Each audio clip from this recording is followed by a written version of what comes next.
Hello welcome to UCB studies UCB studies आपन को स्वागत। ओके ठीक अच्छे। आज जो टॉप 10 आम रही क्वेश्चन ये जो टॉप 10 मॉडल जो क्वेश्चन आम आज क्वेश्चन विशेष कर रखाई वर्ल्ड जियोग्राफी उपर।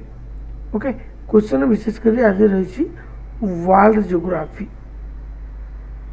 जियोग्राफी उपर आज आम क्वेश्चन नहीं आसती टॉप 10 मतलब कि हमें बहुत दसटी इंपोर्टाट क्वेश्चन नहीं आसू वर्ल्ड जियोग्राफी उपर। तुम क्वेश्चन एग्जाम रे भी पढ़ पार एवं आपको जाना भी दरकार सी एमती भी जिनस रही एमती भी सिचुएसन रही एमती भी क्वेश्चन आमपाई आसपे परीक्षा कि ये भी जानापी भी दरकार आमर। ओके किसी भी हो पारे। ओके सो डेरी करके आज आम क्वेश्चन नंबर 1 को जीवा। हंगारू river flows through which of the following city. देखो ये जो हंगारू रिवर वर्तमान फिगर फोटो तुम देखिपुच। ओके बहुत इंटरेस्टिंग लगुच ना फोटो देख सारापर ये फोटो देख सारापर तो दी साइड बड़ बड़ बिल्डिंग रही मझे river wow the beautiful. Okay ठीक अच्छे जमती भी ब्यूटीफुल सेमती ब्यूटीफुल जगार भी अवस्थित से Shanghai China. Okay Shanghai China ही अवस्थित। चाइना विषय तो बेस किसी कहबेनि ऑब्वियसली तुम्हें समस्ते चाइना किसी रिलेटेड समस्ते भलसे। Okay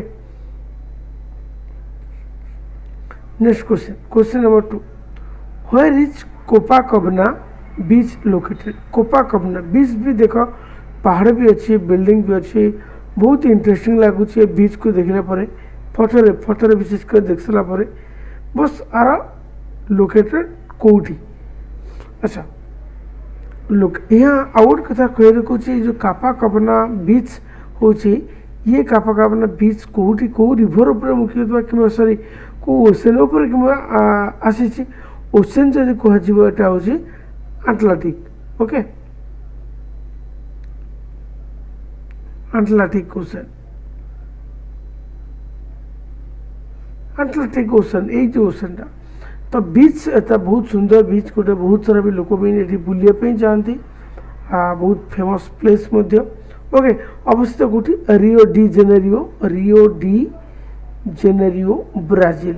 okay Rio de Janeiro Brazil. Okay next question which of the following is the longest river in Japan. Japan Japan देख ये जो रिभर इमेज बर्तमान देखिपे एक्चुअली से रिभर टी हूँ बहुत लंगेस्ट। देख ये भी केमती लगुच इच्छा हो जगह जाकि बुलाबुली करने पर सिटी कूल मैंने बहुत बहुत इंटरेस्टिंग क्वेश्चन बहुत बहुत बढ़िया बढ़िया प्लेस देखने इच्छा मुझे बुली आसबि रिभर कूल से टाइप रिभर बना जाइए बहुत मेंटेन कर इच्छा पर्यटन स्थल भाई जावाई। सो से मो क्वेश्चन सब नहीं आस longest river in Japan. Okay answer होची option A Shinano river. Okay Shinano river. Okay ए साइनो रिवरटा होची लंगेस्ट रिवर लंगेस्ट तो लंगेस्ट एवं ता सहित third largest basin river third largest basin. Okay ठीक अच्छे जीवा आम क्वेश्चन नंबर 4। ओके इजराइल हाज कमन बॉर्डर्स विथ इजराइल जार कि कैपिटल आमर रही कौन पिला माने समस्ते जानी इजराइल कैपिटल हूँ जेरुसलेम। जेपी जानी ना जानी दरकार Jerusalem are capital Kahar Israel already figure समस्ते देखिपे जेठी आमर इजिप्ट जोर्डान सीरिया एपटे लेबानन ये सब कंट्री मतलब Lebanon Syria Jordan Egypt option A से देखा गले option A is the perfect बर्तमान ऑलरेडी भी फिगर भी देखिपे। अच्छा आ गए भी कथा इजराइल रिसेंट आमर भी न्यूज भी आसूँ बेले बेले तुम क्वेश्चन पचर ये इजराइल कैपिटल भी ये मेंशन भी मुझे करदे फिगर रे। ओके सो इजराइल जब पचर जाए करेन्सी कौन इजराइल करेन्सी पिला माने भी मन रखिबो इजराइल करेन्सी जति पचरा जाए तो हूँ बहुत कमन ये थाए क्वेश्चन जोड़ा कि बारंबार क्वेश्चन भी पचरा था सेकेल सेकेल हूँ the currency of the Israel okay हाँ तार प्रेसिडेंट भी रिसेंटली क्वेश्चन कौन सी बैकिंग क्वेश्चन भी पचर जापर कौन सीजन क्वेश्चन भी पचर जापर who is the president of Israel कारण करेन्टली इजराइल हॉट न्यूज भी अच्छी ओके प्रेसिडेंट ना हूँ आइजैक भलसे लिखी दूसरी स्पेलिंग को आउे जहाँफल जानीज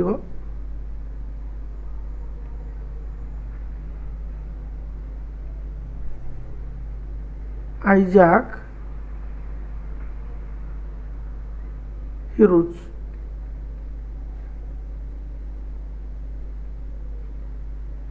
आइजैक हीरोज आइजैक सी okay next 5 number question which of the following countries is landlocked आगे हमें बुझा लैंडलॉक्ड कहले कौन बुझुं लैंडलॉक्ड होची ए landlocked country does not any river नहीं ओशन नहीं कोस्टलाइट नहीं तार किसी नहीं मतलब कि चारिपट बाउंड्री लाइन केवल कंट्री ही कंट्री थी छड़ा किसी भी नथिबो ओके सो आजिका डेट रे टिल नाउ 40 आम जिते भी देश अच्छी 44टा कंट्री अच्छी जोटा कि आमर लैंडलॉक्ड मतलब कि से कौन से रिवर कि ओशन द्वारा आबद्ध ही नहांती निम्नलिखित हाँ सब कह बड़ लार्जेस्ट कंट्री माने बड़ लार्जेस्ट लैंडलॉक्ड कंट्री वर्ल्ड रे होची काजाख्स्तान ये भी समस्त मन रखिए काजाख्स्तान बहुत इंपोर्टेंट क्वेश्चन एवं ये निम्नलिखित तो बोलिविया ओके इंडिया भी निकटवर्ती कंट्री बहुत अच्छी जमती कि Bhutan is a landlocked Bhutan Nepal भी हो पार नेपाल भी कौन सी माने ये छुईनी मतलब कि वाटर लेवल की वाटर ग्राउंड छुईनी से तो भूटान नेपाल दीटा को भी इंडिया चाइना ग्राउंड से अच्छा इंडिया एंड चाइना आउ सेमती बोलिविया तो गोटे जानल बाकी बाकी अफगानिस्तान भी हो पार अफगानिस्तान भी हो पार बहुत सारा कंट्री अफगानिस्तान को भी टच करके अच्छा अफगानिस्तान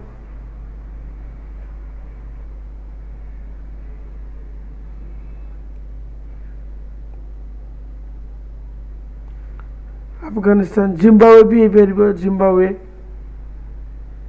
एम सब बहुत सारा कंट्री अच्छी तुम ताको मन रख आ सब छोट कंट्री भी मन रखिए जी आमर अच्छे वाटिकान सिटी सी भी लैंडलॉक्ड कंट्री वाटिकान सिटी सी भी गोटे लैंडलॉक्ड कंट्री वाटिकान सिटी हाँ गोटे भी मन रखिए ऑस्ट्रिया ऑस्ट्रिया ये सब मु जाने भितर मन रखिए भितर एमती बहुत सारा भी कंट्री अच्छी जोटा कि landlocked country okay next which of the following is the largest production cotton in Australia देख सब तो क्वेश्चन आसे जे इंडिया रो कोडी कॉटन प्रोड्यूसर हुए सो एमती पी पढ़ी पारे तुम ऑस्ट्रेलिया सब लार्जेस्ट कॉटन चाषटा कौटी होता है मतलब कि तुला चाष कौटी होता है मतलब कि सो तार आंसर रहा क्वीनलैंड ओके आंसर रहा क्वीनलैंड तो समस्त जानी रख अच्छा क्वीनलैंड को ऑस्ट्रेलिया रे तो आउ गोटे भी इम्पोर्टाट कथा जे ऑस्ट्रेलिया को मको सन साइन स्टेट कहती sunshine state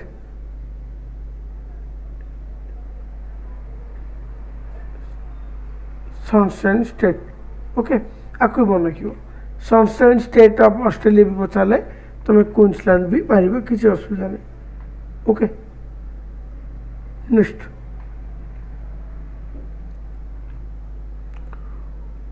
which continent of the world does not have desert देख एमती भी गोटे कंटिनेंट अच्छी महादेश अच्छी जो मरुभूमि ही ना ओके बहुत interesting Australia Europe Asia north America हमारे भी कौटे हो पारे आराम से भितर आम जानते यूरोप गोटे कंट्री जोटि कि यही टाइप मरुभूमि तुमको देखा मिल ना। ओके इंडिया अच्छी ऑस्ट्रेलिया भी अच्छी एशिया तो इंडिया तो जीवन एशिया भी अच्छी कारण चाइना भी अच्छी China Mongolia border. Okay North America भी अच्छी Atacama. Okay next the broken hills famous for zinc and lead are located in which area. Broken Hills ना भी शुणी देखु तो आश्चर्य ये खाली गोटे हिल्स नुहे ये प्लेस भी अच्छी but a place famous for zinc and lead. Zinc और लीड ब्रोकन हिल्स अधिक मात्रा मिलता है बट से लोकेटेड कौटी अच्छी तुर्की फ्रांस या जर्मनी या फिर ऑस्ट्रेलिया। आंसर होची ऑस्ट्रेलिया मन रखियो। अच्छा ए ब्रोकन हिल फाउंडेशन के होता मन रखियो ये जो ब्रोकन हिल होता फाउंडेशन 1883। ओके 1883 टू से स्टार्ट होती जहाँफल जिंक और लीड लो प्रचुर मात्रा से मिले so it is a famous place for zinc and lead. Okay question number 9 जेबू cattle is found in large number in Africa. Actually जेबू कैटलटा ही इंडिया तो देखा जाए इंडिया जेबू कैटल मतलब जो षंढ आम ये कहते तो जेबू कैटल कहते लार्ज वाइज कंटिनेंट मानक सो जेबू कैटलटा क्योंठी आम आफ्रिका देखा जाए आफ्रिकार ही सब अधिक देखा जाए आफ्रिकार केनिया ही सब अधिक मात्रा देखा जाए। ओके आपको पिला मन रखियो। Question number 10 and it is the last question of the section. The Victoria Falls in Africa is located on which river. Victoria फॉल्सटा अफ्रिकार जो अवस्थित विक्टोरिया फॉल्स को रिवर उपर विशेष करके अवस्थित। ओके आंसर बढ़िया बहुत इजी जाम्बेजी। देखो ये सब बहुत इंपोर्टेंट टप हट क्वेश्चन बहुत विक्टोरिया फॉल्स हो ये सब जिन तुम जाच बट थोड़ा थोड़ा सा आम पाखे नॉलेज कम थी से टोटाली नॉलेज को पहुँचापी ये गोटे मध्यम। हाँ आ गए भी कथा ये जो जाम्बेजी रिवर को आम कहती तार गोटे निक नेम अच्छे बेसी बेसी। ओके BESI बेसी रिवर। ओके ये बहुत सारा भी तुम क्वेश्चन भी आसूसी यही टाइप क्वेश्चन बहुत सारा जेकोसी भी एग्जाम भी पढ़ी पारे। Okay so see you in our the next video. Okay bye bye.